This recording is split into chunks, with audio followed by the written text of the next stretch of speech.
All right. Hello, everyone. Welcome to the Off by One Security channel. Can someone who's on right now via YouTube maybe let me know if you can hear me okay? Because I'm using a different mic right now because having some issues with the internal Mac microphone. But if someone can just let me know that you can hear me okay, I will go ahead and get started about what this presentation is on. Great. Okay. Thanks, HDR and Dan. Appreciate it. Yes, sorry for being a few minutes late here. I got a new Sony camera, one of those like A6400 cameras. I'm not like a camera person at all, but I know that my quality with the webcam and stuff like that has not been the greatest, especially when I'm interviewing with David Bombal or someone else on a channel and I can see their image quality. This is fine, I know, for something like this right here where I'm pretty small on the screen, but I wanted to get that working. But anyone who's ever tried to stream with a Sony external camera, it is the software is miserable. Like my plan was to stream this while I was doing the presentation or the keynote the other day at Hackers Teaching Hackers in Columbus, Ohio. Columbus, Ohio, and I was able to get the camera to work after an hour of messing around with it with my laptop, my Windows laptop. But then I realized that I wasn't going to be able to stream because the microphone, I got this external microphone that clips onto the camera and then it clips onto you. And I thought that I assumed that the Sony software would allow you to actually just process and stream the audio as well. But the software from Sony only lets you stream, and that's if you can get it connected, the camera feed, not the microphone. So I didn't have a separate external microphone, and that's why I wasn't able to stream. So then I get home and I was like, okay, I'll do this on Sunday. And then I try to connect my Sony camera to the Mac that I'm on right now, and I got it to work one time. And then ever since then, it just gets stuck on USB connecting. So that's unimportant details, but I'm going to figure out how to make that work for the future so the quality is just better. But right now I'm using this microphone to my right, which is a Neumann mic, which I'm not sure if it sounds better than the normal one that I use, which is I was just using the one through the Mac. But if it does, then I'll stick with this microphone and I will get the camera working for next time, and hopefully it'll be better. Yeah. How hard is it to get seed money for an unpacking business? 500K valuation. Unpacking business. What do you mean by unpacking business? Sorry, I'm not familiar with what you're speaking to there. I know, like in anything AI right now, especially in the Bay Area where I'm at, if you have a good idea that involves AI, automation, machine learning, something to do with security, it's pretty easy to get some angel funding to kind of start it up. And then, of course, there's investment groups out there, and there are venture capitalists as well. Unpacking code. Okay. Yeah, I don't know specifically on that one. I mean, there's a lot of, like I was just saying, venture capitalists and angel funders and investment groups that are willing to invest in anything interesting. Depends on what exactly you're doing there. I mean, there's groups that you can, yeah, there's groups that you can pitch to your ideas, especially if you have a connection with those groups around. I know some people that have some pretty good connections for pitching ideas and stuff. So, hit me up afterwards. Let me know more about the project, and I can maybe shed some light. But that's not my specialty area. But I was thinking about that same thing. But anyway, let's get started on this. And this presentation, I was asked to do the keynote for Hackers Teaching Hackers, which was last Friday, and since it's a keynote, you don't want to get too deep technically. Obviously, get some level of technical detail, but the focus I wanted to have it on is just what people are doing out there with regard to using machine learning for vulnerability research. Just like Google had nap time and then it became deep sleep, and they've made some pretty good progress. I've been working on some stuff, especially with binary diffing, and trying to help me out with that. And so let's just jump into this. I'm going to have to switch back and forth between screens so I can jump through the presentation.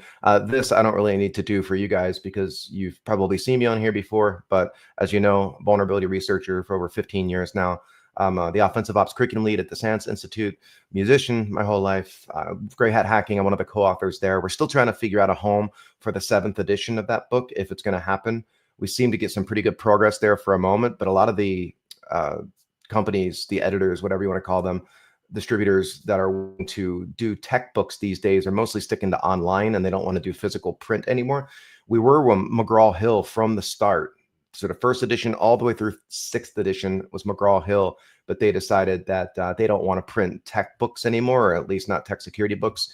and they're kind of stepping away from that. I think that the market just got flooded, and I'm not sure, but they're still packed out there, and there's many other publishers that we're talking to see if we can find something. But we want to make sure it's something that actually gets published as a physical book as well, just because I still think it's cool to have a physical book.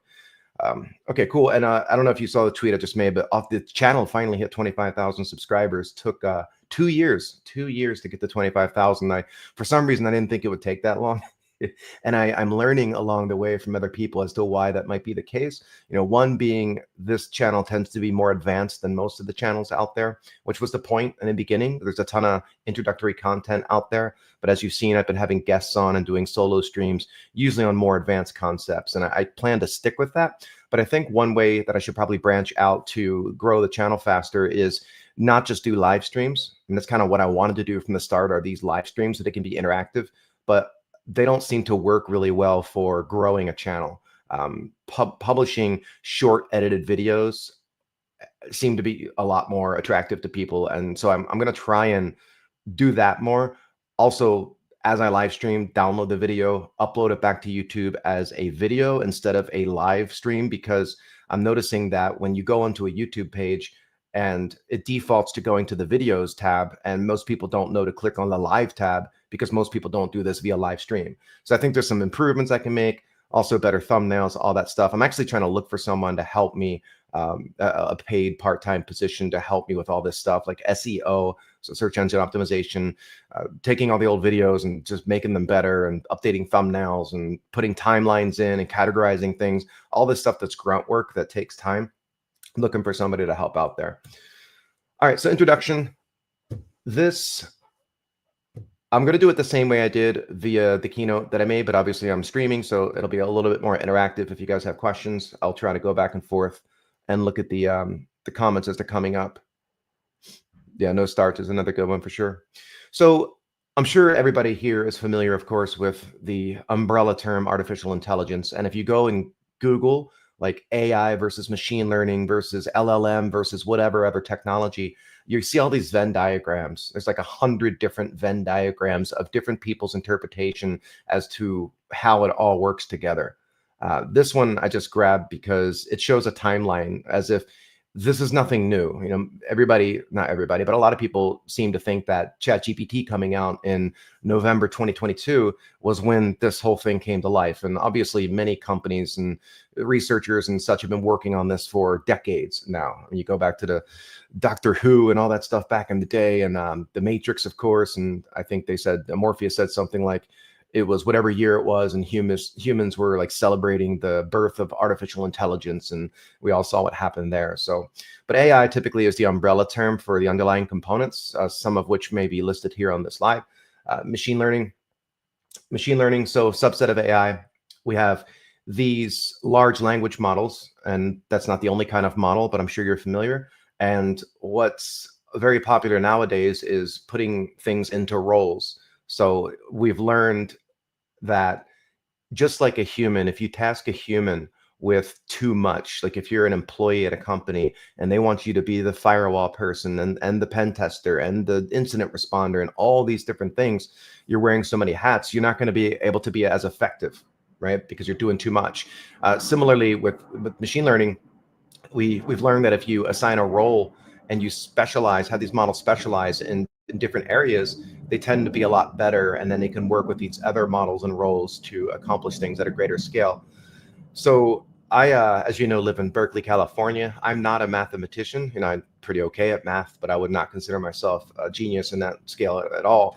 But I know some smart people, thankfully, and I'm right next to UC Berkeley, and there's a lot of brilliant people there, students and people working on their PhDs. And luckily, a lot of them are interested in getting involved in a project that could be just something community-based, but could also be something for profit. Sorry, there's a jet flying over the house. I don't know if you can hear that. It's quite loud. Living relatively close to an Air Force base, I'm sure you know what it's like if you live near one. So there are opportunities out there, and like the goal that I have right now, I'll explain it more as we get later on, but is to really get good at taking Microsoft patches and dipping them on Patch Tuesday and doing multiple things, like learning from the past. So training a model, as if you've done that before, you know it's difficult. Yeah, it's funny. Um, Training models, it takes time, and we've learned that, just like with humans. I'm not going to get into politics, but people are very partisan these days, and it's very difficult to change someone's mind, right? If someone's fully on one side, it's very hard to get them to switch to the other side, and that's fine. But we've learned that we've learned that the initial data sets and the data used to train a model has a profound impact on the results going forward. So if you're interacting with a chatbot and it's using various LLMs, and depending on where it's learned its data, it could give you obviously very different results. And I found this to be the case when doing code analysis and reverse engineering code using Claude and Copilot and ChatGPT and all these different models and technologies out there and assistants. You get different results, and some of them seem to specialize more in coding, which, as you can imagine, a simple example or analogy I'll give is, and I heard someone else say this because they did a demonstration where they were training a model and they intentionally wanted to give it data sets at the beginning to see if they could get the model to incorrectly give back results. And by that, this person took all of these high net worth people in San Francisco and their salaries and just all this information about them and fed it into the model. And then he took Sacramento, California, and he fed data in, but he didn't use high net worth people or people with high income. He used people with lower income. And this is, of course, all test data, it wasn't real data. And did this in a bunch of different cities and then was interacting with it and was learning that the model, was making an assumption that people in San Francisco make a lot more money than people in all these other areas. And regardless of whether or not that's true, this was intentionally misleading the model into thinking that that's the case. And as you can imagine, I'll use another example here, which is, you see under cognitive AI, the ontological use of domain specific knowledge. And of course, there are many definitions. It's subjective depending on who you talk to. I'm sure someone will listen to this and be like, well, that's not exactly what it is or what I think it is. But I'll give you an analogy here because it relates kind of to what I was just describing about the model around teaching salaries in one city versus another city. And that is, imagine that you are going to see a cardiologist because you've been having some palpitations. Of course, what they're going to do is put a heart monitor on you. You're going to wear that for a couple weeks, and then they're going to be reviewing your EKGs. And then depending on the results of the EKGs, they're going to make a diagnosis. More than likely, they may peer review. So they may use another cardiologist, a cardiothoracic surgeon, to take a look at the data to say, do you agree with what I have determined to be the case? And that's good, right? We want peer review. We want to know that the diagnosis being given to us or made on us is as accurate as possible. If you bring machine learning into this and you train a model very specifically with cardiology data, so instead of just one person making a diagnosis or someone with one peer review, you've got the data from tens of thousands of cardiologists and millions of patients going back decades. So now if a doctor is making a diagnosis to treat you, they can feed your EKG into this model, which has data sets that are enormous and diagnosis from tens of thousands of cardiologists. So if that data is accurate, wouldn't you feel a lot more confident about the diagnosis being made about your condition? Absolutely, if that data is accurate. Now, of course, if someone is able to poison that model, that's a concern we've all had, is poisoning a model and feeding it data that's inaccurate, then obviously that diagnosis could be corrupt. It could be wrong, and that could cause significant issues. And this can be applied anywhere. And that's why obviously testing models is a very important part of adversarial AI. And as you know, there's adversarial and there's offensive AI. We'll talk more about that in a moment. And then, of course, your Gibson. Yeah, I got to hide the stuff in the background there. There we go. So then, of course, with natural language processing, if you're talking to a chatbot and you're speaking, some of them, yeah, totally, Tony. So if you are speaking to a chatbot a certain way. Let's say that the way that I talk to a chatbot versus the way that a teenager talks to a chatbot, the vernacular may be different, just the wording I use. And that model or that chatbot can adapt to the individual it's speaking to be more relatable, right? And it can use different models in the back end to do different things. So it it's just a very vast area, and it's pretty fascinating. And I wish I had a better mathematics background so I could do a better job at building this stuff myself without having to rely on the assistance of other people. But that's okay. I'm the one with the knowledge on vulnerability research, working with a mathematician who doesn't have that knowledge. So it's a good relationship. We have, of course, of RAG, retrieval augmented generation, and changing the ways in which data can be fed and how we can train models. We could take a role that's serving as a threat intel analyst, and it can be ingesting PDF documents and taking data via different formats and utilizing that. So this, again, just some high level concepts as we go through this presentation here. So how attackers are using machine learning and AI. This isn't specific to vulnerability research, but just some high level stuff we'll talk about at first.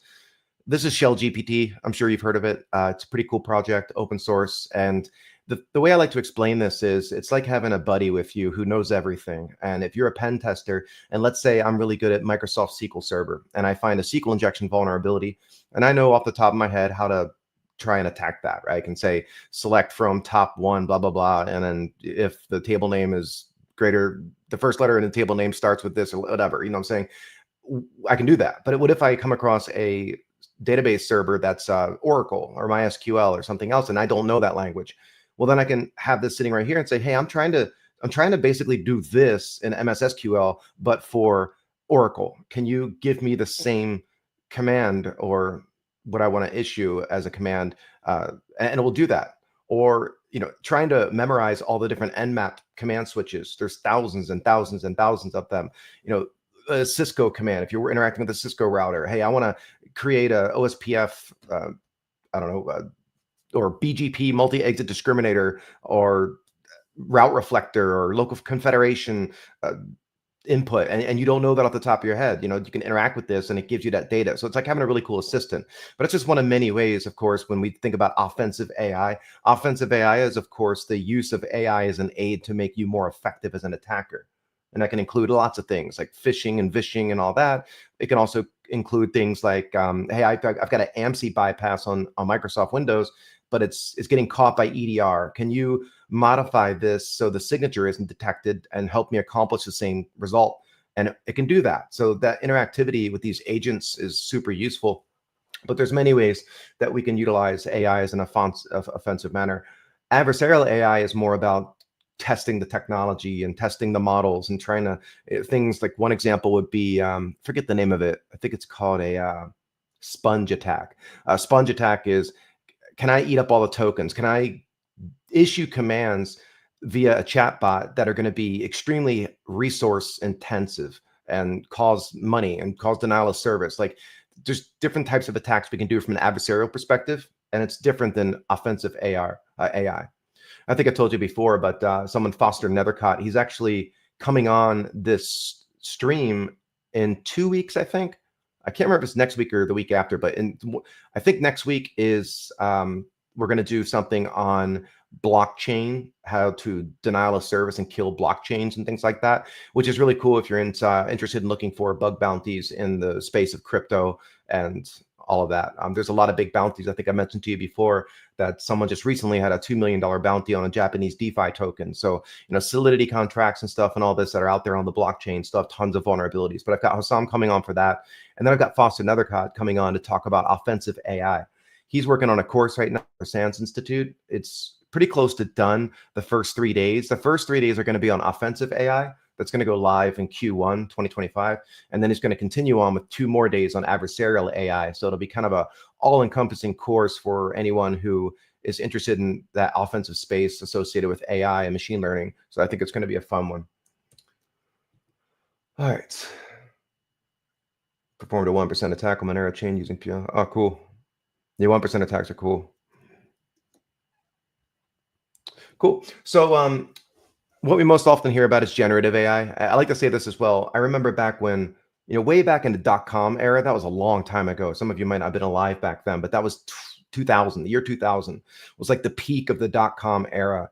And it, it obviously crashed at some point after that, and the market died, and then it came back. But everybody and their grandmother, every taxi driver, every whatever knew so much about the trading and tech stocks and all. And it's just inevitable at that point that a crash is going to come. And that same thing happened when the crypto boom occurred. Now, obviously, Bitcoin's back up at $90,000, but remember when it died a couple years ago? It was right before summer, I think maybe 2022. I might be off, but it was right around there, and crypto had blown up. We had all these exit scams, all these rug pulls going on, all these fake token or these fake cryptocurrencies being created, and people were talking to TikTok influencers and creating a fake coin with the goal of intentionally doing an exit scam, a rug pull, and stealing all the money, because they would say, hey, we're going to create a coin, you can buy it at 1,000th of a% of 1 penny, you can buy one coin. So people can invest 10,000 US dollars and they can own millions and millions of these cryptocurrency coins. That is more like a scam token. And then so some influencer would say, hey, for my followers, you guys are going to get first access to this new cryptocurrency called scam coin or whatever. And you can get in the front door real early, similar to Dogecoin and all. And then all these people invest their money because they think, oh, I'm going to get rich because I saw people get rich off Dogecoin and all these other Ether and Monero and Bitcoin. And then the money goes in, the token gets, or the cryptocurrency gets inflated. It's not really worth anything. And then they do a rug pull. They steal all the money. The influencer from TikTok makes some money. I mean, there were a bunch of celebrities that got mixed up in that. I know it was like Jake Paul, or maybe it was Logan Paul, that was involved in one of those kind of scam coin type things. But the reason I'm bringing that up in this slide is because you couldn't get into an Uber without the Uber driver telling you about all the crypto that they had and what they thought about the industry. And I guess my point is, people had that kind of mile wide or kilometer wide, but an inch deep of knowledge on it. And it seems to be the same thing that's happening right now with AI and machine learning. Like, everybody knows something about it. I think a lot of people believe that they know more than they actually do about it, probably including myself as well. But when I talk to people like Will Pierce, who he ran the AI red team at NVIDIA, and now he has his own company. He left NVIDIA and he's got his own company doing AI security, and has a cool capture the flag platform called Crucible. He even told me, he's like, yeah, there's a lot of people out there claiming to have all this deep knowledge, but there's no experts right now. So if someone tells you that they're an expert, they're probably not an expert, because I don't know if there's many experts here right now, because it's still so new and it's still growing so much. And I talk to people in the Bay Area, and San Francisco and Silicon Valley, they've been hotbeds for decades now for technology. And some people left during COVID, but there's still a lot of people here, and a lot of people are coming back now because there's all these AI startups going on. And when I talk to a lot of the developers or people who are doing security and consulting for these companies, they're saying the exact same thing as they did before with what happened with crypto when it was blowing up. Security is an afterthought. It's like we never learned from our mistakes in the past. And then there's all these problems. So there's a lot of opportunity right now, of course, in the space of getting strong at being a security expert in the realm of AI and machine learning. But we hear about generative AI the most. Prompt injection, we know about that, jailbreaks, things like that. There's something interesting about the whole jailbreak concept, and I'm sure you already know, but jailbreaking is like getting the AI prompt to do something it's not supposed to do. Like, if it's not supposed to write you malware because it's got protections in there, and it says, oh, you're trying to get me to write ransomware, I'm not going to do that. That's a protection, and you're trying to get it to break out of that somehow, getting it to do something it's not supposed to. Or you're trying to, there's a lot of data loss prevention now being built into AI products to try to prevent sensitive data from being leaked out, because if the model has access to sensitive data, you need to protect that, obviously. And so we can jailbreak, hopefully, and get it to do something it's not supposed to by tricking it into becoming and playing a certain character or role. You've all seen this stuff before, but that's a big area. There's a lot of cool capture the flags out there that let you practice this stuff. Malware development, you don't have to be a developer now to be able to write malicious code. You can get AI to do it with you. And you can even feed it back in and say, this isn't working. Can you help me fix it? And at some point, I've seen people do it. They don't know how to code, but they're able to get something to compile because the interaction with the chatbot wrote all the code for them, which is pretty fascinating. Deepfakes, of course, we've seen a lot of that, making it look like somebody's saying something or doing something that they didn't actually do. That stuff's it's funny now. We see some like Elon Musk, and it's a deep fake, and it's a video of him talking, and it's not really him, but it looks like him. But to the naked eye, you can tell something's off because it's it still has a ways to go for improvement. But just think about like a year ago. Remember all the images you could tell visually that an image was fake because it's be somebody's hand in the background of this photo that's got an extra two fingers or something. And that's how you know it's fake. It's improved greatly. Like you're not seeing as much of that now.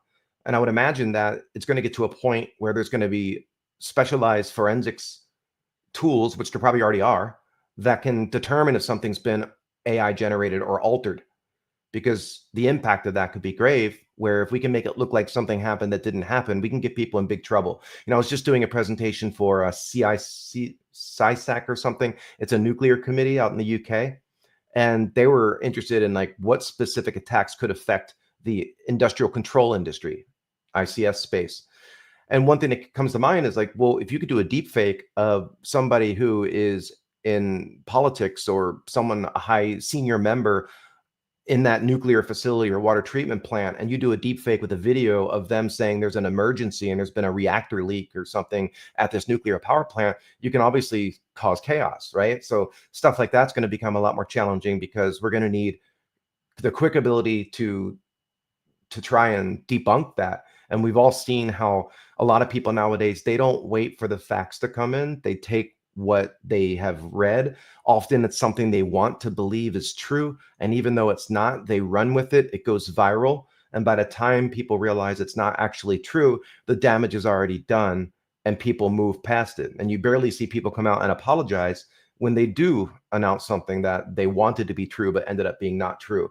And I mean, look at the election that just happened recently. I'm not talking about the election, but we saw how ugly it got. I mean, people were very, very nasty when it comes to this stuff. So my big concern is how we're going to be able to keep that stuff from making bad things happening.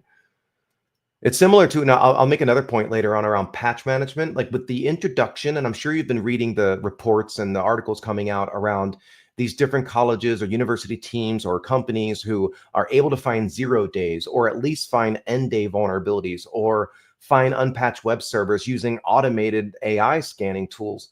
And then they're weaponizing and actually exploiting the targets. As this stuff gets better, and I've got a slide coming up, you'll see it again, but Google with their AI research project, we'll talk about that in a moment, but they found recently a SQLite vulnerability, is a 0 day in SQLite. And that vulnerability had been sitting there for a while. And this is after tons of people have been reviewing the code base and fuzzing it and hunting for vulnerabilities. This might be the first case where AI actually discovered a 0 day that resulted in a CVE in an automated manner. I'm not talking about you working with AI and giving it code bases and trying to find a 0 day together. That's different. I'm talking about automated, which is pretty impressive. And if that starts increasing, then companies who aren't very good at patching already are going to have even less time to get those patches out. So we'll talk more about that in a bit, but that's enough on here. Um, Malware analysis and development. This is just an example of like an automated malware sandbox, like Cuckoo, for example. Hey, take this code here. This is decompiled C#.NET code, which you can decompile it right back to its source code. It's not like taking C++ back to pseudocode. When you decompile C#, it's actually the source code. And you could say, I don't know anything about code. Can you tell me what this malware specimen or what this code is doing? And it comes and says, hey, this looks like ransomware. So it's really good as an aid there as well, because a lot of people have concern around, is this technology going to replace my role, my job? Am I going to be out of work because this stuff's going to be able to do it for me? And obviously, if there's ever been a time before to not be complacent, it is today. because this technology will replace you if you let it. Obviously, we need to leverage this stuff as an aid to make us much more effective at our job so that we don't get let go, that we do have a job. I think university, look how long it took university to catch up with getting security, cybersecurity systemically kind of rolled out into a computer science curriculum. It took a long time, and now it's finally there, better in some schools than others.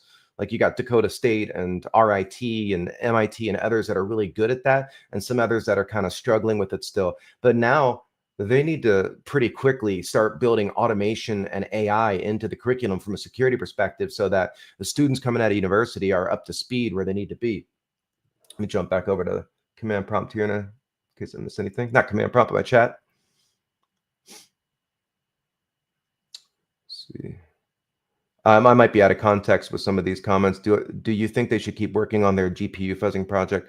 I'm not sure if that's a question for me or not, or what in relation to, but I think personally, yeah, this research should continue on all this stuff. I think it's the future, and we've got to leverage it. I mean, but Google's, I believe that Google's goal with Project Deep Space and Naptime and all that is to develop technology that they would make publicly available so that companies can more quickly find vulnerabilities before they go out to the real world, before they get released. Obviously, that's a problem, right? So I think AI is going to get better and better at finding vulnerabilities, but we're still going to have fuzzing. AI is going to use fuzzing as part of the way it goes and tries to discover things. We'll talk more about that soon. All right. We saw this headline. I'm not going to talk much about this, but this is like one of those deep fake concerns. Like, I don't know if this was actually true or not. It kind of went viral around I think it was in Asia, some executive that had the authority to do wire transfers of very big amounts um, through the Swift network of doing high value transfers, was tricked via deepfakes into making that transfer. Like they were on a Zoom call. I don't know if it was Zoom or Teams or whatever, but the executives were there on the call with this individual, and this guy was interacting with them. Because at first, when deepfakes came out and when people started doing vishing and voice cloning, you can go out and pay or use a free service to, I can't remember the one. If you remember the name of the one I'm speaking to right now, post it in the chat. It's the one where you can talk to it for 30 seconds and then you literally have a conversation with yourself, and it's cloning your voice. And it's pretty wild to hear your voice talking back to you and you're having a conversation with yourself. But when that technology first came out, they were like, we need at least a minute of a sound bite, and then we can mimic a voice. And also uh, accents were problematic. So someone like a American, I'll say vernacular again, but like the way that one accent sounds in English versus another one, the more boring I say it is. Like my accent is more boring in English than someone from Oxfordshire in the UK. Their sounds a lot nicer when they speak. Like I like the way it sounds better than the way I speak. But my point is, the voice cloning has a better success with cloning a very basic, uh, basic accent without kind of that sing-songy feel. Like you take someone from Scotland, especially after a couple beers, and you talk to them in English. If you're not from Scotland, it can be difficult to understand. And AI voice cloning has a challenge when cloning that kind of a voice versus cloning someone like the way I'm speaking. But where I'm headed here is, just like I gave the example of the extra fingers on a hand in the photo, and you could see that, just like the Elon Musk deep fake when he's speaking, or Donald Trump and all these other ones that have come out where the voice cloning is going on with the video, something looks weird about it. It's not perfect yet, but it's going to get better. And it used to be that you had to like pretext things, or you had to interact. Like, let's say that we've all seen those emails or those phone calls where someone tries to trick a family member of an individual into thinking that they're stuck in another country and that they were robbed and they don't have any money and they need money wired to them in order to be able to get out of the country. Like we've all seen that before, that scam. And historically, it's pretty easy to not fall for that scam.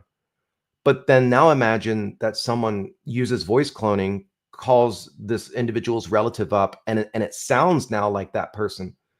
Well, historically, the person who is running the scam would have to type in the response that's then going to clone the voice of the person you're cloning and talking to the target. And that latency is kind of weird, right? If somebody says, "What's wrong? Where are you?" and it takes 10 seconds for a response to get generated because you're typing in the response, that's not good from the attacker perspective.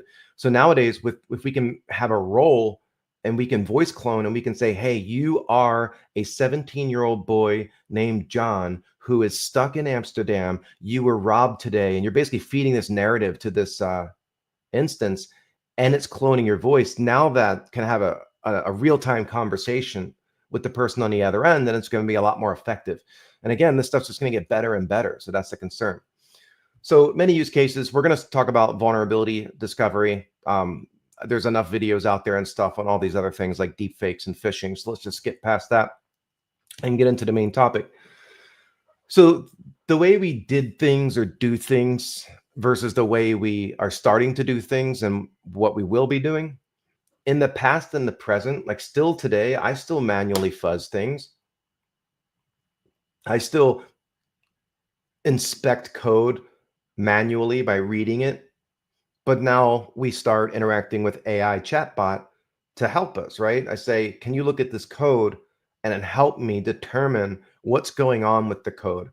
And oftentimes you'll see some examples here. The chatbot's wrong. It's wrong a lot, and it can be frustrating. But you're literally training the model by correcting it, and hopefully you're giving it accurate data. But in the past, everything's very time consuming. Even if we're using fuzzing, like dynamic analysis and fuzzing and fault injection, obviously that's automation and it speeds it up, but it's still a very manual process. Like once the crash occurs, we have to then go and inspect it to determine post-mortem if this looks like it could be a vulnerability and not just a bug that's causing a crash. And we have to feel pretty confident that we are correct because oftentimes we may miss something. Doing code, basically going in and trying to test the level of depth that you're getting into the code in a target, either black box or if you've got the source code, that can be difficult. So measuring the amount of code that you're executing in relation to the amount that's truly there. We all know that if we go after the low-hanging fruit, that we're only getting through the front door and we're not getting very deep. So code coverage tools out there are very useful.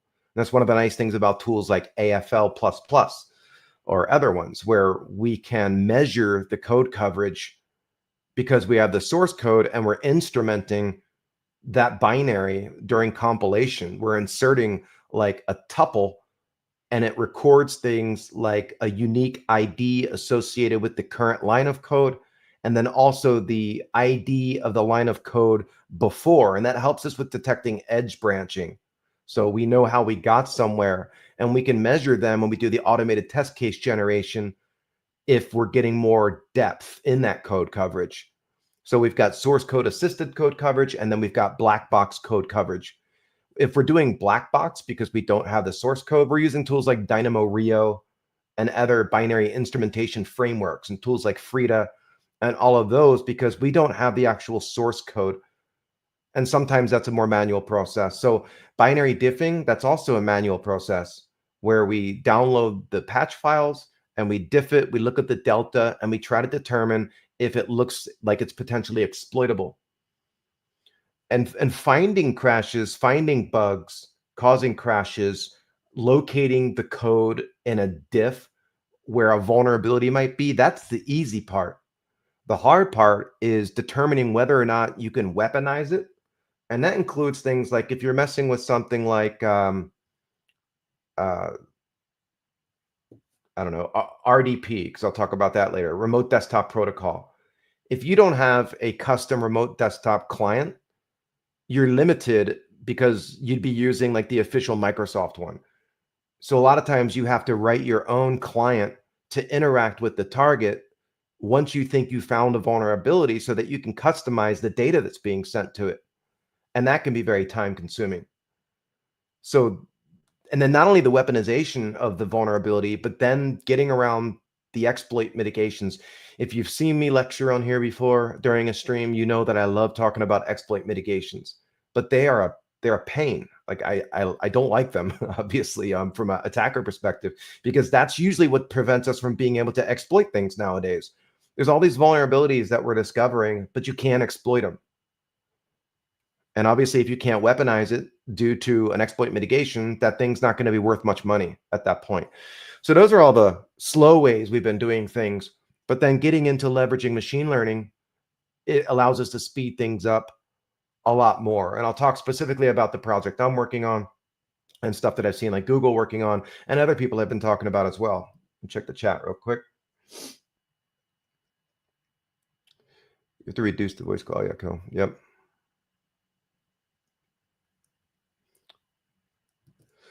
Cool. So a lot of people ask me what models out there or what AI driven code assistance tools are out there and which ones are better than others.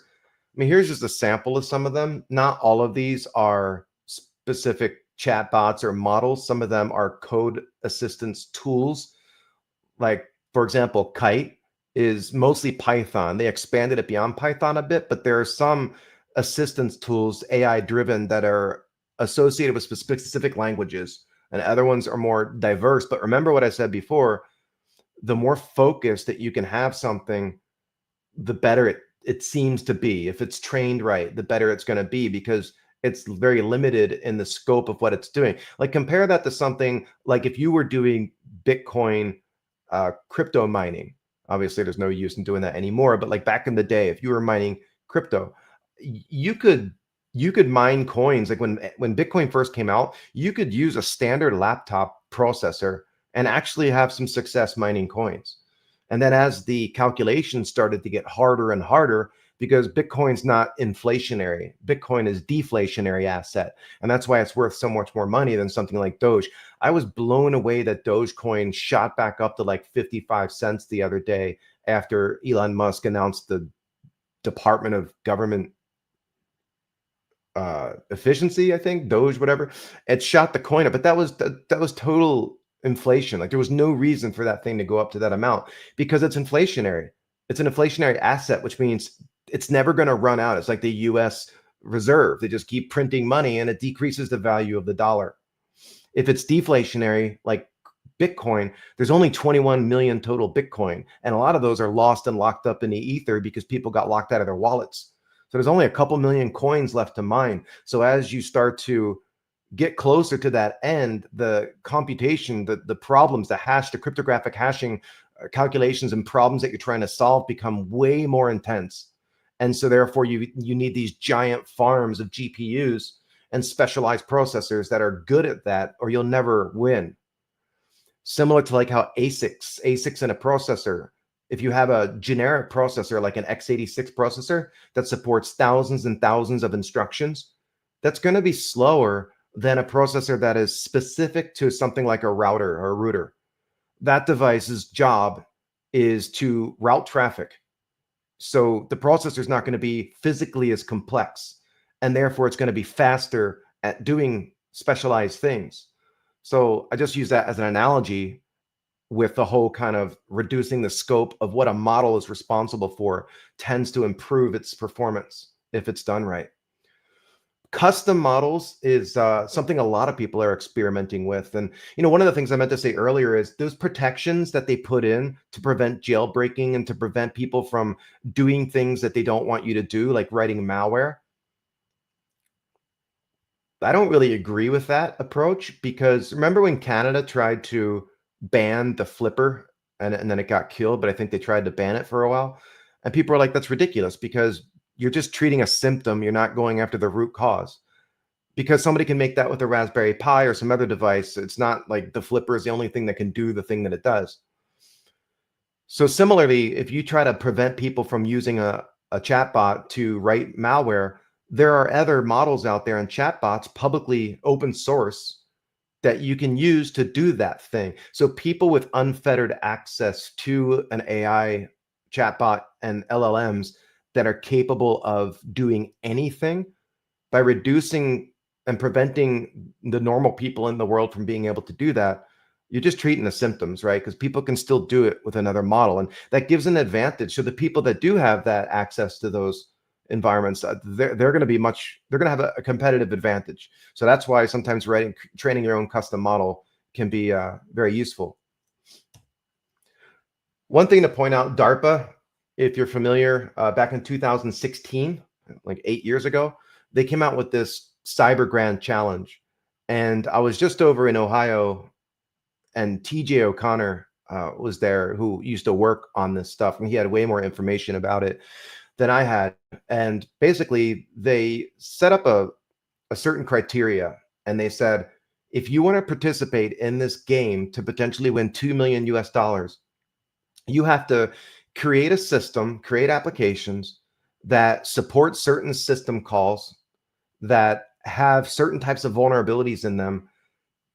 And the goal is to have other teams try to, in an automated manner, attack your systems and applications to find vulnerabilities and actually weaponize and exploit those vulnerabilities. And a lot of it was very basic stack buffer overflows and stuff that's pretty easy.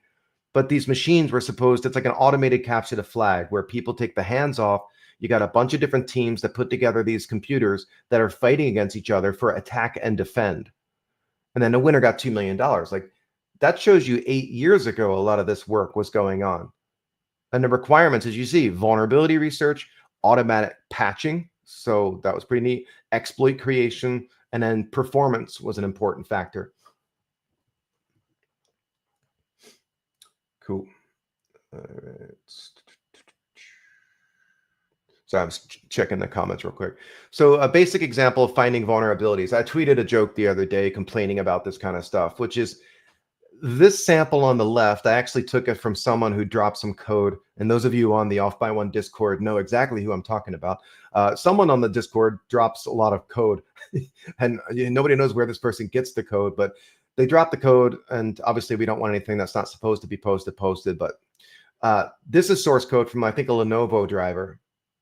And I took the source code. You can also do this with pseudocode, but I gave it to a chatbot and I said, this was ChatGPT. I said, can you find any vulnerabilities in this code, any potential vulnerabilities?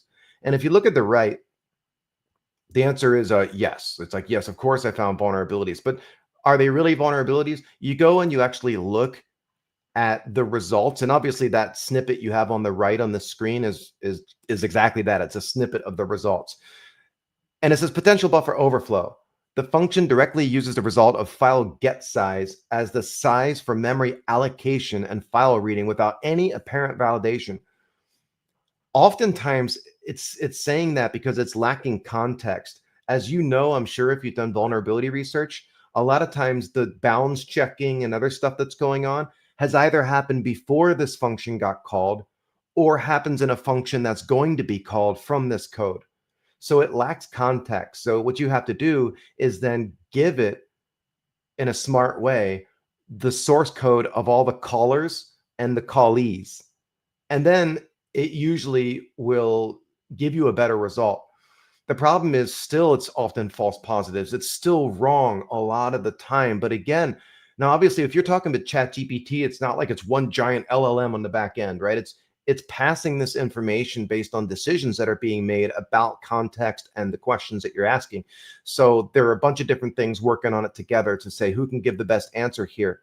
But still, you're asking, this is a very universal, generic chatbot. It knows everything. Versus if you've got a specialized one that focuses and it's been trained on code, especially specific languages like C++, it's probably going to have a lot more valid results. And that's the experience I've had as well.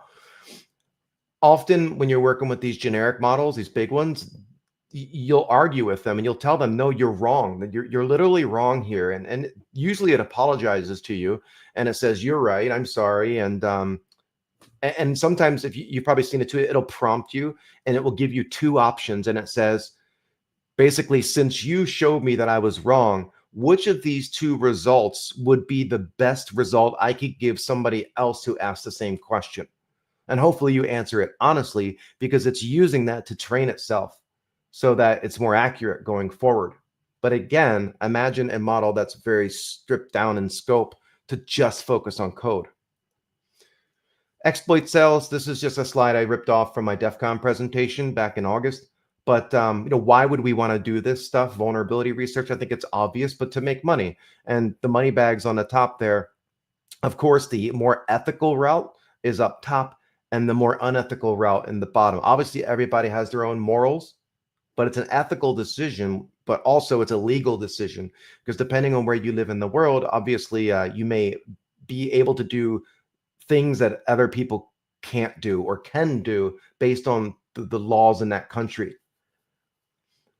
Every once in a while, we see legislation being brought out there and pushed out there to try to prevent people from doing stuff like vulnerability research, which would be a shame.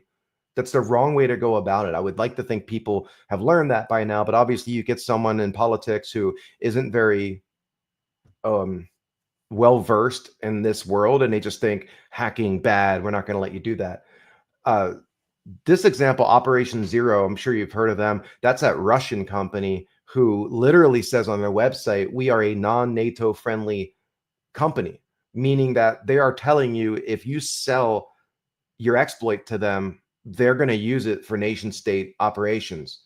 That could be an act of treason, I'm sure, in some countries. But up to $20 million, you can see why people start to question their own morals. Because if I can go to the vendor like Apple with an exploit chain that gets past Blastdoor and all that, and they're only going to offer me a couple $100,000, but then I've got these companies out there offering millions and millions of dollars. There's that saying, everyone's got a price, right? Hopefully that's not the case, but you can see why people would consider going a more unethical route based on that amount of money that you can make. These slides here, these next two are also ripped off from my DEF CON presentation. MSRC at Microsoft was nice enough to get these to me. And these are the latest, this is the latest data that they put together. They thankfully put it together. David West and Dwizzle at Microsoft helped me get this, and they put it together to help me with my presentation. And I think it's a really good tool to help you determine where you're going to focus. Because one of the things you need to do is come up with an attack surface that you're going to spend your time focusing on. And some of them are going to be more valuable than others. And also some of them are going to be more difficult to attack than others. Like if Microsoft has replaced some of the Win32k.sys driver with Rust, then we know that the types of vulnerabilities that might be there in Rust are going to be more likely based around logic vulnerabilities versus something like a buffer overflow or heap corruption, because the way the memory management is handled. But this shows you look at the big one in the middle, the giant area of blue. That's memory safety issues. That would be stuff like type confusion and heap corruption and use after free, that type of stuff. So you see back in 2015, that was almost all of the vulnerabilities that they were seeing coming in. And that's, you've heard me say before, in 2014, Microsoft released memgc, deferred free, and isolated heaps into the Internet Explorer and Edge browsers because there were 50 or 60 vulnerabilities every month coming out and getting patched, and people were making a fortune selling these vulnerabilities, myself included. So that's why you start to see the scope and the scale start to shrink, because as they start introducing these mitigations or they start completely getting rid of a particular bug class. Like one example of a bug class that they were able to completely kill was null pointer dereferencing. Both Linux and Mac and Windows, they all were vulnerable and susceptible to kernel null pointer dereference vulnerabilities. And if you go way back, this is why people like Brad Spengler with things like GRSec and the PAX team and all that, they were very introducing novel mitigations to protect those things, because the protection wasn't built into the operating system itself. You had to patch it. Microsoft, you couldn't do that. It wasn't until Windows 8 that Microsoft got rid of the null pointer dereference vulnerability bug class. And basically that what we would use that for is if we could somehow get an uninitialized pointer to be called, or somehow get 0 to end up in the instruction pointer or program counter, while under the context of the kernel, whatever process it's acting on at that moment in time, it would go to page 0 in user space, which is why we have protections like SMAP and SMAP and some others out there that prevent code execution of a user mode memory address while under the context of the supervisor. But all we would do is call virtual alloc and map shellcode to page 0 trigger a null pointer dereference bug, and you got code execution. But you can see as we move forward, things change. And this is another example, but this is taking in different types of vulnerabilities like race conditions and input validation, information disclosure. Again, with that big area in green, those are the memory safety issues. Look how much it's shrunk. And yeah, you see it expand again a little bit during the end. I don't know what exactly the reasoning for there is. I know that double fetch became big for a while and race conditions. But some of these you see shrink, some expand. Like that fifth one down, what is that? A miscellaneous. I can't really describe that one then. Permissions, privileges, and access controls. It's just, this is a good way to help you select a target. Because like I said, picking an attack surface, over on the right on the screen, you see CrowdFence. That's an exploit acquisition company. Like VulnPoint is another one. Zerodium used to be one.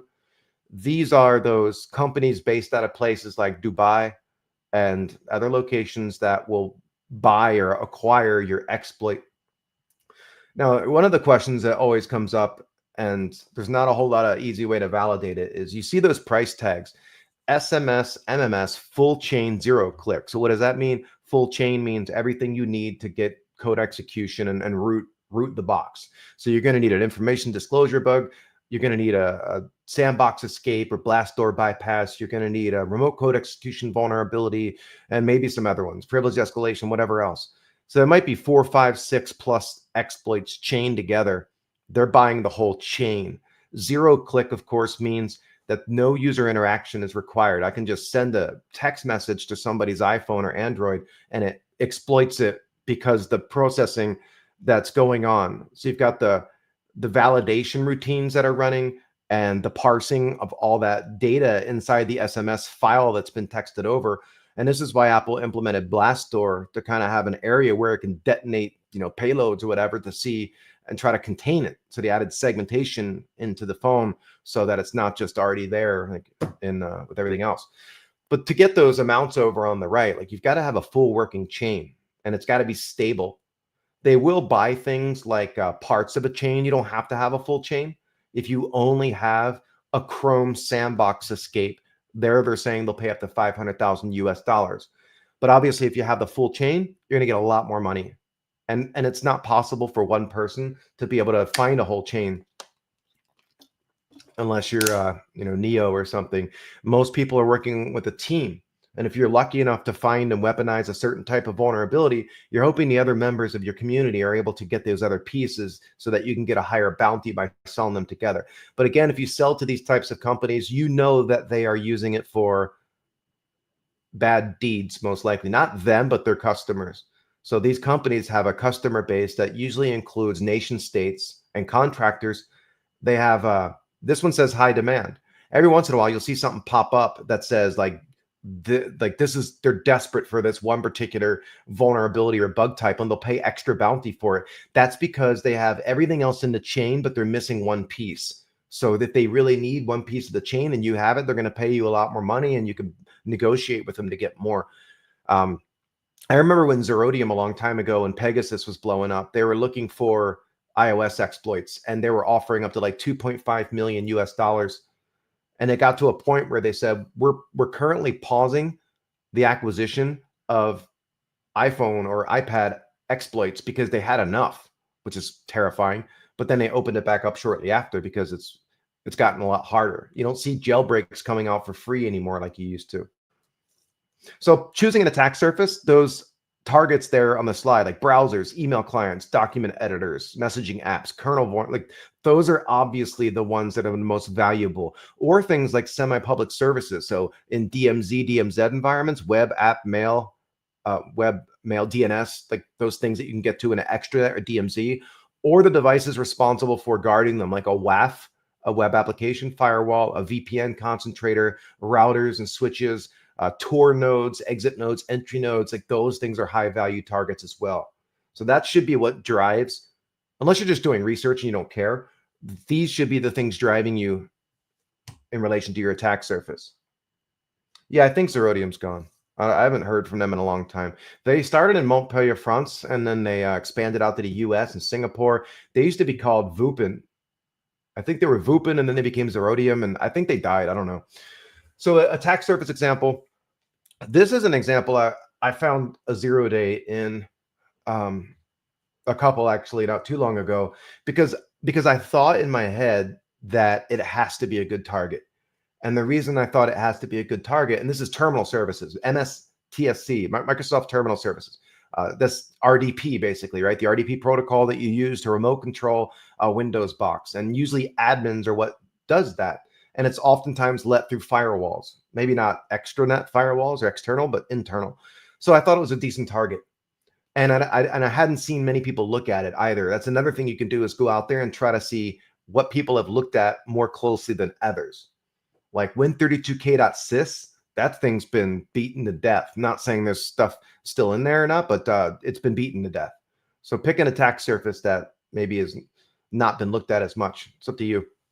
But you've heard me pick on memcopy before because memcopy it can be a safe function. It's like strcopy. Strcopy was bad because there's no size argument, and then he introduced strncopy because n represents the size that you can pass to it as an argument, which is supposed to say do not copy more than this amount into the destination buffer.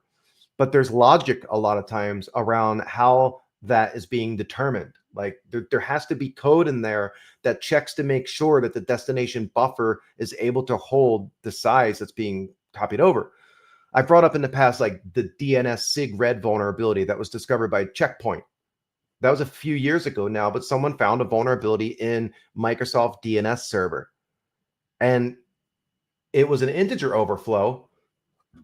And this is very common. Like this is one of those bug classes and things that happens a lot to where I don't think it's a bad use of your time to go and look for this particular type of bug I'm about to explain. With an integer overflow, there's got to be code somewhere, and oftentimes the calculation of the size argument for memcopy is more often than not dynamically constructed, meaning it's not too often that a developer puts a static size value into memcopy and says, do not copy more than this amount into that destination buffer because we don't want a heap overflow. It's often done dynamically. Like with DNS SIG red, there was a special type of DNS security option over TCP port 53, not UDP 53, but TCP 53 because the size was bigger.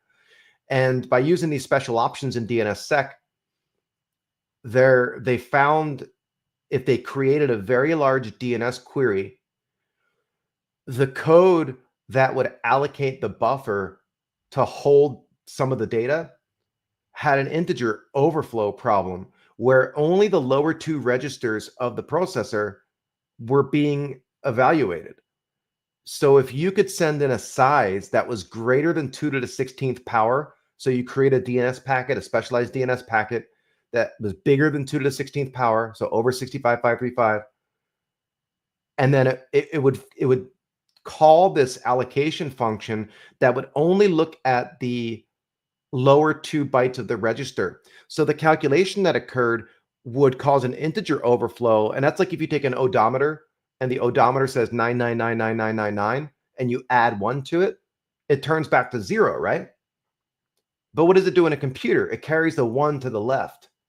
And if you're only looking at the lower 2 bytes and that 1 gets carried to the left and it's the 17th byte over from the left now, but you're only evaluating the lower 2 bytes, and that's what's being used to determine the size for the allocation to hold data, you're going to allocate a really tiny buffer, and then memcopy in the calling code is going to take that full size with the 1 carried to the left because it wants a 32-bit unsigned integer, and it's going to copy more data into the buffer that was made available. And that allows you to do things like overwrite C++ objects and V pointers and stuff like that.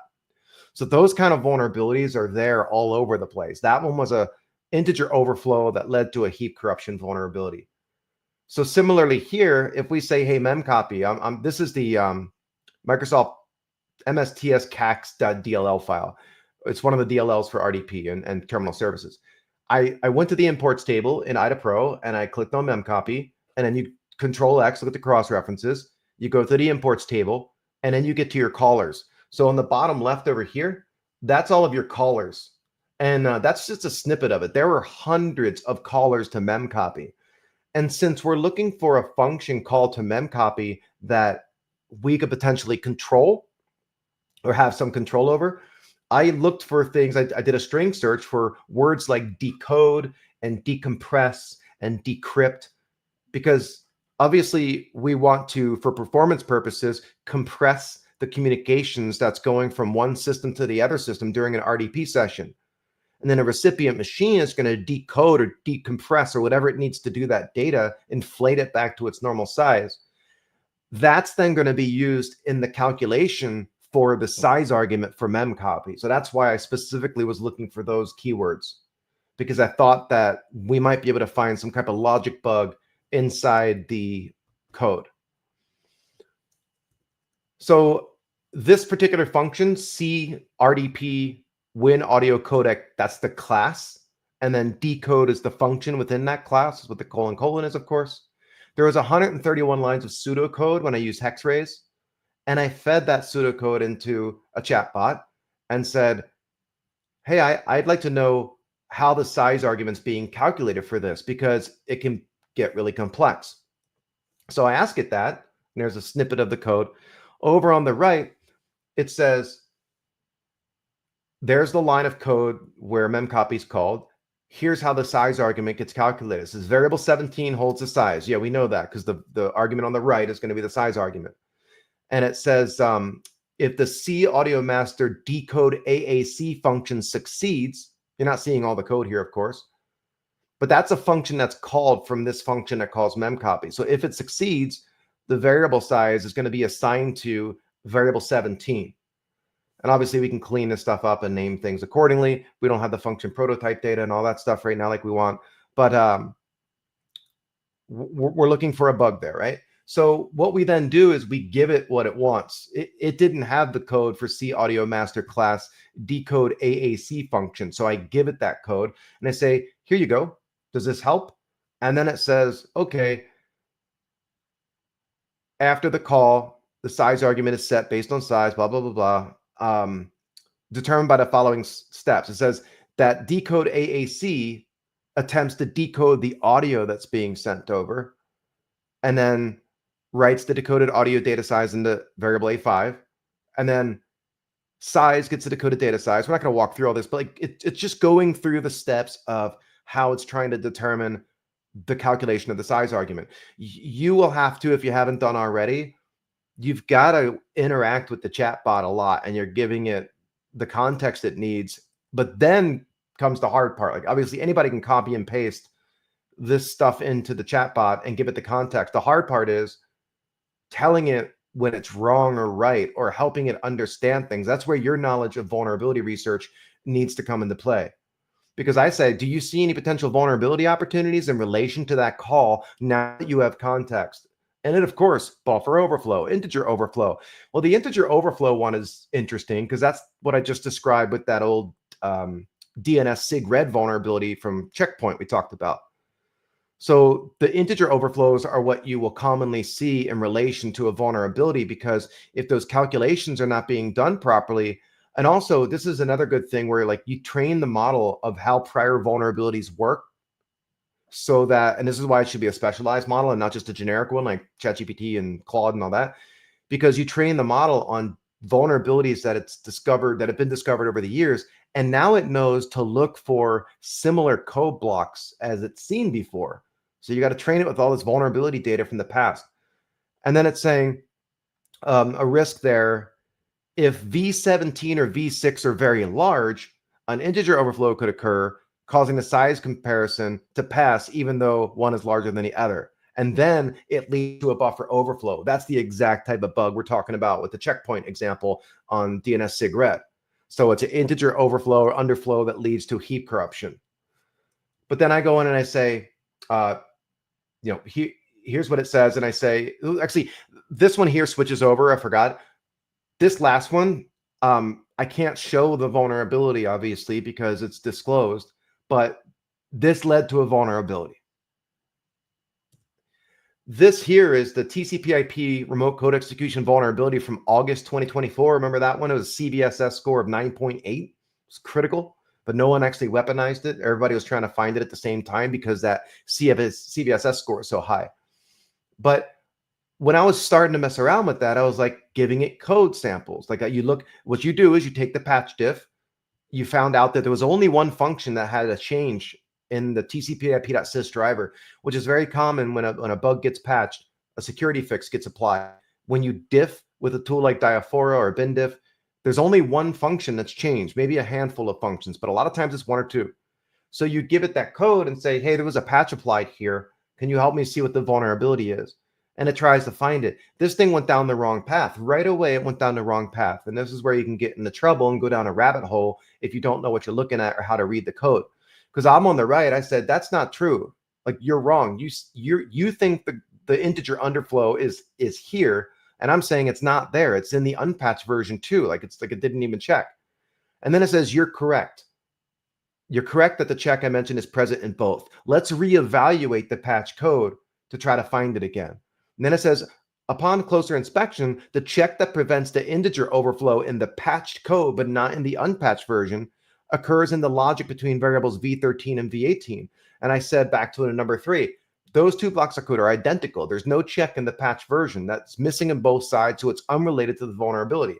And then it says at the bottom, you're right, it's identical. So sometimes it feels like you're wasting time because it's wrong over and over again. Going back to my prior statement of making sure that you're training a custom model that understands this stuff better. Because the stuff out there in the real world available to anyone is getting this kind of conversation from many people who could be giving it wrong data, and it's a struggle. But it is useful. I'm not saying it's not useful. Regular chatbots have helped me plenty of times understand how things like a size argument is being constructed. But again, how do we improve it? Train your own models, right? All right, see here. Sorry, I can't look at the comments a lot while I'm presenting because it takes up the whole screen. I've got a second monitor, but Mac is weird where it makes it challenging when you're trying to show the slide and not the presenter's view, and it keeps sending out the wrong one, so I had to turn it off. So can we all get the patch process? So this is what I got really interested in. This is not what Project Naptime is doing. Project Naptime started back right after ChatGPT came out in 2023, early 2023.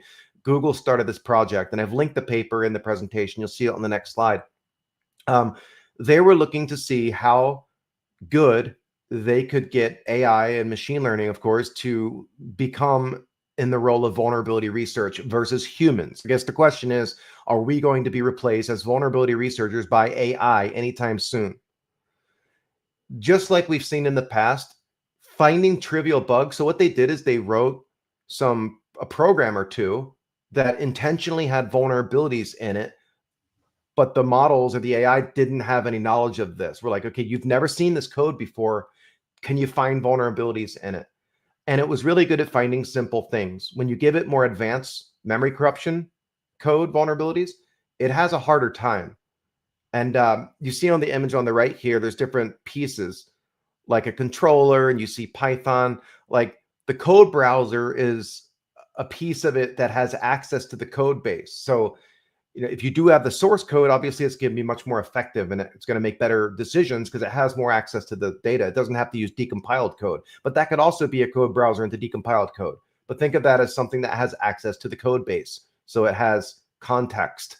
It can go back and automatically look at the callers and the callees. It's not a more manual process like I was just describing, where I have to copy and paste the context into the chatbot to get it to have it. The code browser would already have access to all that, so it's going to speed it up. Then you've got a debugger, of course. We know what debuggers are.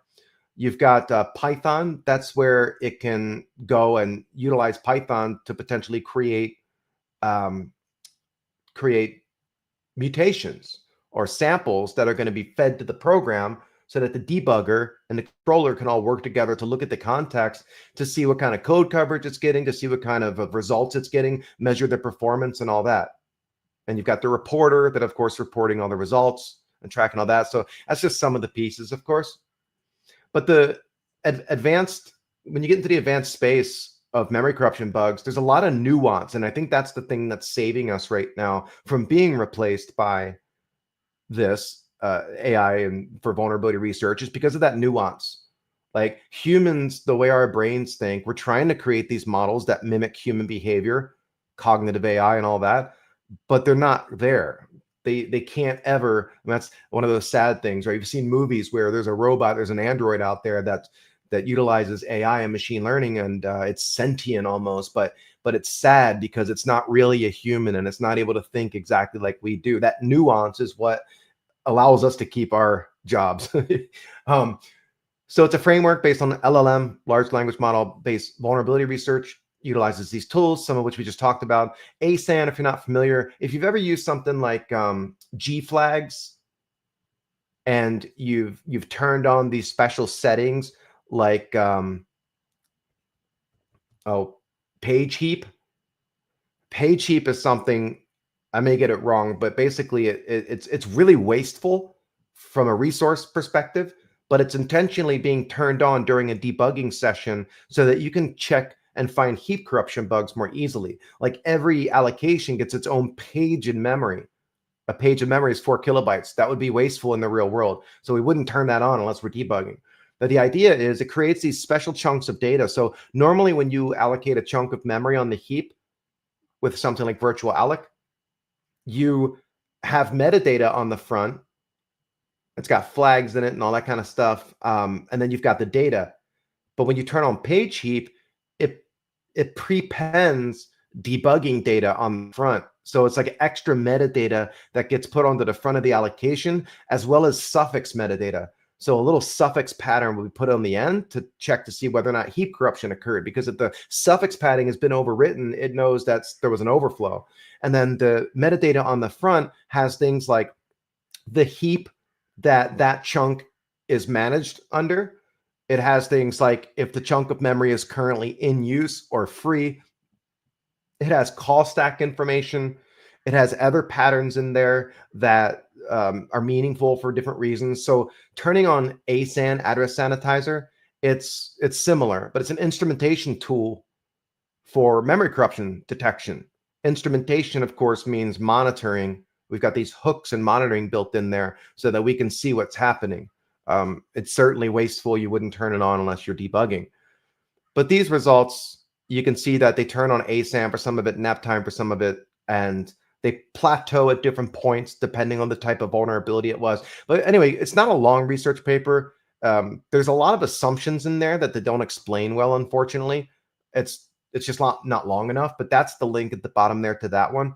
But that ended up becoming Big Sleep. I said Deep Space before, whatever. I meant Big Sleep. So Project Naptime became Big Sleep. It's a team of people. I think it's a rather large team of like 20 people. Maybe I'm off, but that are working specifically on this research as part of Project Zero. And just in October, it found its first vulnerability, a SQLite stack-based buffer overflow vulnerability that got patched, which for all intents and purposes, is the first publicly known case where AI in an automated fashion found the vulnerability on its own, where a human didn't have to sit there and argue with it and give context and all.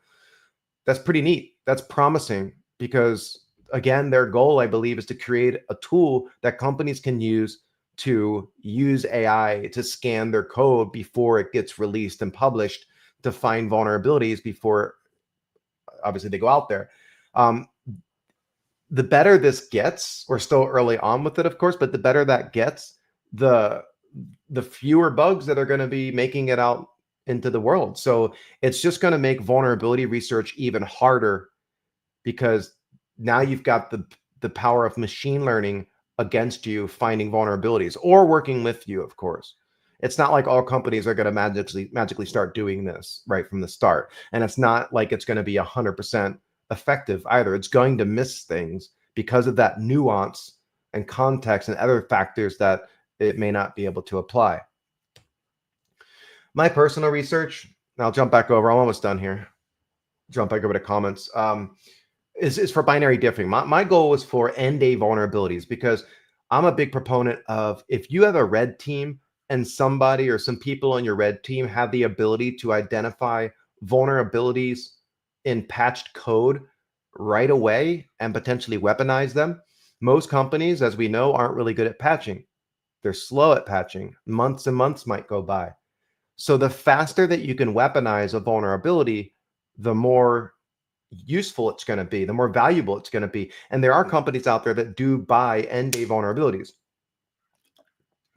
Because if you are a company that has an exploitation framework like Rapid7 or Saint or Immunity, whatever they're called now, Canvas, Core Security, Core Impact, like there's a bunch of exploitation frameworks out there, and over 90% of vulnerabilities are privately disclosed, meaning that there's no public exploit code available.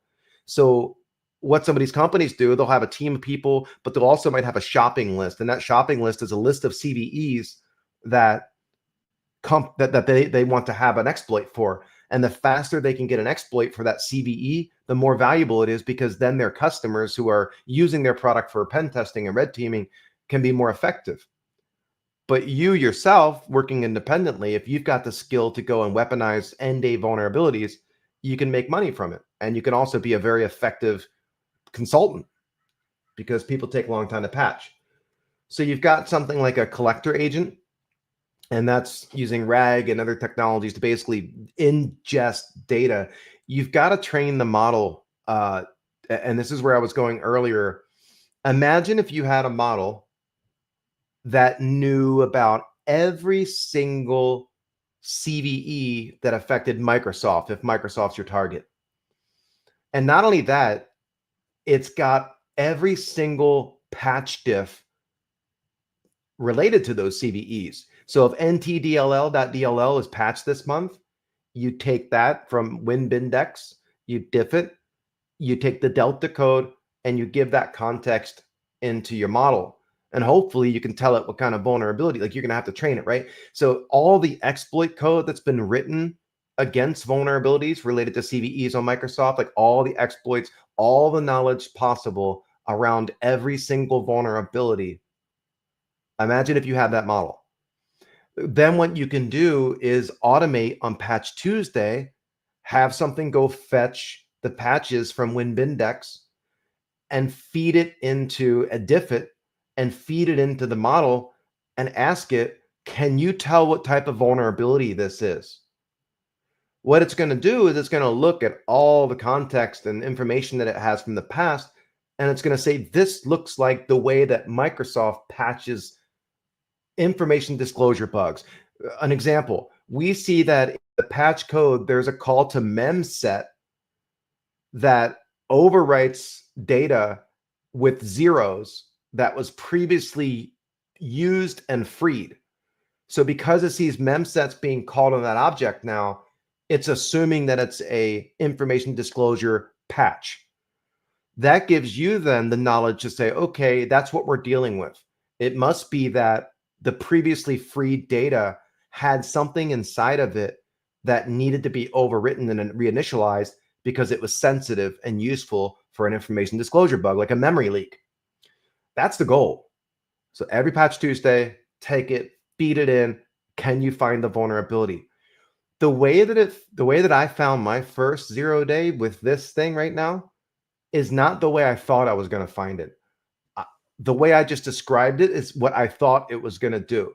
I thought it was going to get some new patch, Delta, and it was going to say, oh, I can tell what this is based on all my training data.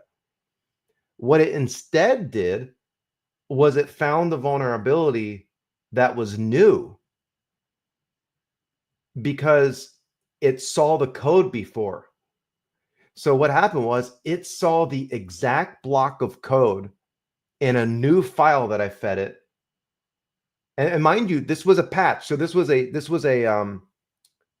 was a patch that I took, and my goal was to find the vulnerability in the unpatched version so that I can maybe write an end day exploit. But instead, it found a new 0 day in the code because it saw an exact block of code that it had seen 10 years ago in a CVE that was related to a, being careful what I say, I'm just a memory corruption bug. So it found a 0 day instead of helping me weaponize an end day. So that obviously got me thinking, I should then, instead of focusing more on end day vulnerability research, I should be taking all these different DLLs with all these different applications and all these drivers and all this other stuff, feeding it into the model and saying, do you see a vulnerability in here based on your knowledge of code from the past that had been patched? And that should maybe do a pretty good job. I'll use one old example. This is a really old example, but back in 2005, EI Digital Security found a vulnerability in relation to the way that balance checking was enforced with animated cursors. And then 2 years later, after that was patched, Alexander Sodorov discovered the same bug one cross-reference away. How? Because the exact same block of code was repeated in a cross-reference from that function. And that bug sat there for 2 years without anybody knowing about it. Microsoft failed to look at the surrounding code to make sure that the existence of that same bug wasn't there, because a lot of times, and I owe Ivan Fratrick beers for this, when Google Project Zero would release a vulnerability because it passed the 60 or 90-day timeline of a response, my belief was that if there's a bug found somewhere, there's probably similar bugs in the same area. And that is true a lot of the time. It's one of the reasons why, like, web app bug bounty people watch the attack surface changes of a website. But like, I always use a silly analogy. If you were taking a walk outside in a park and you found a gold coin on the ground from the 1600s, you're going to pick it up and you're probably going to not tell anybody. You're going to go get a shovel and you're going to start digging around that area and hope there's buried treasure there. It's similar to what I'm saying. I think that oftentimes if you find a bug somewhere, that same bug may exist close by. So you've got all these agents working together. Now, those agents on the right, exploit developer agent, I don't have that. I wish I had that. Like, that's a goal. If it can get to the point where it's getting good at finding 0 days or end days based on similar code and vulnerability data that it has, the hard part is weaponizing it. That's going to be really hard. A debugging agent running within a VM and that stuff's pretty easy. Well, it's not easy, but it's easier. But weaponization is really hard because of the mitigations and stuff. So just on the end here, this is a keynote. I just wanted to make sure a little bit of defense in here. My point is that AI and machine learning is not being used just by the offense, of course. Like, the defense has been using it for some time now. A lot of managed SOCs out there, managed security operations center, they're taking threat intel data, they're taking in logging data from all these different facilities, they're normalizing it, and then they're using threat intel to try and make a determination as to whether or not the log data coming in has any attack patterns in it. And then from that, it's able to generate like a Yara rule or a Sigma rule that can be applied to look for that particular type of attack or whatever it is. So it's being used by defense as well. And so is things like continuous penetration testing and continuous vulnerability scanning, where you've got these agents running on the defensive side while a red team engagement is occurring, and it's learning what those attacks look like. Because if they're emulating different adversaries based on like MITRE ATT&CK and using Caldera or other tools, then we're teaching the models as the red team engagement's going on. And we can obviously use that for when we instrument going forward. So all that stuff's good. So in summary, that's the end. Sorry, it went a little bit long here, but that always happens if I'm streaming instead of standing up in front of people. Because if I'm standing up in front of people, I know I have to be done by a certain time. But this stuff's changing rapidly. It is going to continue to get better. It's exciting that Big Sleep or whatever it's called found that 0 day in SQLite. I'm sure we're going to see a lot more of that in 2025. Nuance, thankfully, is still needed, especially for complex bugs, because the way that the more creative we are, I like to say, and other people say it as well, to be good at fuzzing, you have to have time. You have to have, and vulnerability research and data. You got to have time, patience, creativity. You can't get frustrated quickly. Like, all these things are important. And that creativity and all that knowledge you have from working over the years in different areas is an advantage over what a LLM might have. And that nuance and that ability to come up with really interesting ideas is where we still shine, right? But it's going to get harder. We know defenders are slow for patching, and that's going to become important. As I said earlier, if we're automating now vulnerability research, and I was just talking about binary exploitation. There are other papers out there that have been published talking about automated bug bounty stuff on the web apps, or finding unpatched systems like vulnerable to a struts to Apache framework command injection vulnerability. Like, it's good at that kind of automation. But the zero-day discovery, of course, is what makes patching more critical. I always leave that FRAC statement up in there because, they say, I think FRAC came out in 1985. It's an amazing paper. It's slowed down over the years, but thanks to some great people out there like Richard Johnson, it came out recently at DEF CON, and it's always amazing research. But they always say we're here before the internet and we'll be here long after it's gone. The the implication I take from that, or what I get out of that, is the more you lock things down, if we start putting all these guardrails on the internet and more monitoring and making things illegal, making it harder to do research because of legislation getting pushed out, and we start putting jailbreak protection and DLP protection and stuff in these chatbots and making it so we can't do the things we need to do, that's why the creation of things like the dark web come out, and that's why people build other things. So I'm actually surprised to this day that there hasn't been some open source project out there to build a whole new internet that's kind of private, right? But yeah, always remember, I did an interview recently for Software and Underbelly, and that was a very high level talk. Obviously, I can't get very technical in that because it's for like the general public. But one of my points there was it's so much easier to attack people, and that's why those cool things like the OMG cables still work really well, because it's easier to go after humans than it is to go after this hard stuff. All right, so that's the end. So we got 600 and something people on here. Thank you for joining. I know it's a Sunday, so I didn't know if anybody was going to come out, but I appreciate it. I'll hang out for a few minutes for questions, so if anybody wants to chat a bit. Otherwise, I'm going to go pretty quickly here because it's already been over an hour and a half. Like I said, next Friday, or this coming Friday, I'm pretty sure it's Hussam. And then 2 weeks from now is going to be Foster Nethercott. So Hussam is going to talk about killing blockchain vulnerabilities. And he's really good at that stuff. He works at Halborn, who's like a boutique company working in that space of crypto and smart contracts and all that. And then 2 weeks, Foster Nethercott's going to come on to talk about offensive AI. So he'll be talking about deep fakes and stuff and where things are headed there. He's been doing a lot of research in this area. I think that's going to be a really fun one. So if you've got offensive AI related questions, make sure you come to that one. And then after that, I've got Philip Wiley coming on to talk about how to get a career in hacking, pen testing, stuff like that. A lot of people coming onto the Discord and who watch this channel sometimes are new to the industry, and they're looking for work.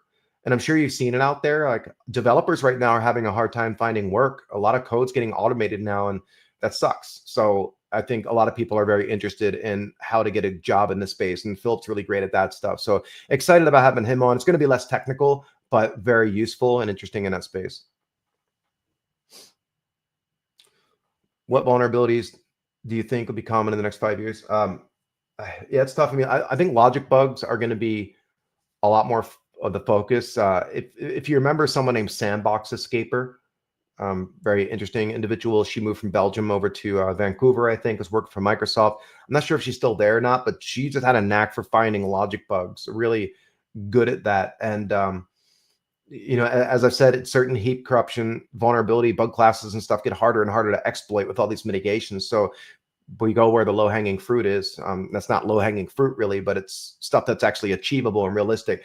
But I think what happens is, and what has happened over the years, we used to have these techniques that just worked, like return to libc. That was a technique that just worked.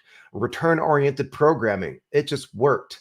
And many other examples. The way that you would go about exploiting certain bug classes was always consistent, and the mitigations have ruined that. And so now what you see are a lot more one-off techniques of how to exploit a vulnerability. And often it depends on conditions, like the stars and the planets aligning in a certain way. What manifests from that is an opportunity that you need to then go and figure out how to exploit. So I think custom kind of exploits against weird memory corruption issues and logic bugs and stuff like that are still going to be around. But it's just going to continue to get harder. But on the good side, if you get something working, it's worth a lot more money now if you're going to sell it. So if it takes you 5 times as long to find something and get it working, you're getting paid 5 to 10 times more than what you would have gotten, for sure. No, I'm not using ChatGPT to create my AI models. It's all based on like Llama 2 and stuff like that. Again, I'm working with a mathematician who handles all the nuts and bolts side of things. You got to be a certain kind of geek to like that stuff, and a certain kind of geek to like this stuff. So it's good to have that symmetry. Not symmetry. It's a word I'm looking for. What's that word I'm looking for? There's a word. It'll come back to me. It's really close to symmetry. It's when you have people working together, synergy. Yeah, I think that's what I was looking for. Thank you. Synergy, something that comes from, wouldn't come from one person, but you have multiple people working together, and that synergy comes out of it. And that's what's useful, and that symbiotic relationship and all that, right? All of these words. Do you think AI systems themselves will be vulnerabilities? Yeah, absolutely. Like that's the whole world of adversarial AI is that focus of finding vulnerabilities in the AI technology itself. And like sponge attacks is one example of a type, but poisoning the models is another. There are absolutely opportunities to exploit different types of vulnerabilities in that. You think transitioning to iOS VR from Windows would be hard? Yes. I'll post the Discord channel real quickly here. Hold on, and then I'll talk more about that question. Here it is right here. So that's the Discord channel if you want to join it. Yeah, so the problem is all the data that gets posted out there in the world of iOS exploitation is old. The groups of people, the teams of people who are working together to find new vulnerabilities in that space, they keep it really close to the chest because that's their bread and butter. That's their livelihood. Like that's where the money is. So they're certainly not going to just publish a jailbreak and how it works out there like they used to. They're keeping that close to the chest because they're working with a team of people who are trying to chain 5, 6, 7 vulnerabilities together to get a zero-click bounty worth $10 million. It is very difficult to transition to that space, especially if you don't have a background in iOS exploitation. Is it impossible? No. But you're talking about one person trying to catch up to a team of people who are living and breathing that with the latest and greatest knowledge. So proving yourself and like trying to get other people to research with or getting into one of those groups is probably going to be more realistic. Not trying to discourage you. It's really, really hard. I mean, the things have been patched so much. Any tips on landing a CNO VR position with no US citizenship? I always tell people I know in some countries and areas it's hard if you can't get a visa or something or trying to get remote employment. I think for people who are very talented and have proven themselves to be so, that the work will find you. Like people will find you. I think the things you can do are go and do research and publish that research and contribute to the community. Sign up and submit the CFPs at big conferences and go present and network and prove to the community that you've got good chops. And I think that by doing that, people will tend to find you either through those networking opportunities from speaking and talking to people in different Discord and all, or just people who will reach out to you and say, hey, are you looking for work? I'm a recruiter and this company is willing to take on a remote researcher. The harder part comes in if that role requires security clearance, because that's going to be more specific to that government and that jurisdiction. Yeah, exactly, Dale. Cool. All right. Thanks, Tony. Thanks, everybody. I appreciate it. I'm going to go now. I will see you on this coming Friday with Hassam on killing blockchains and all that stuff. Otherwise, have a good rest of your weekend, and we will see you next time. Thanks.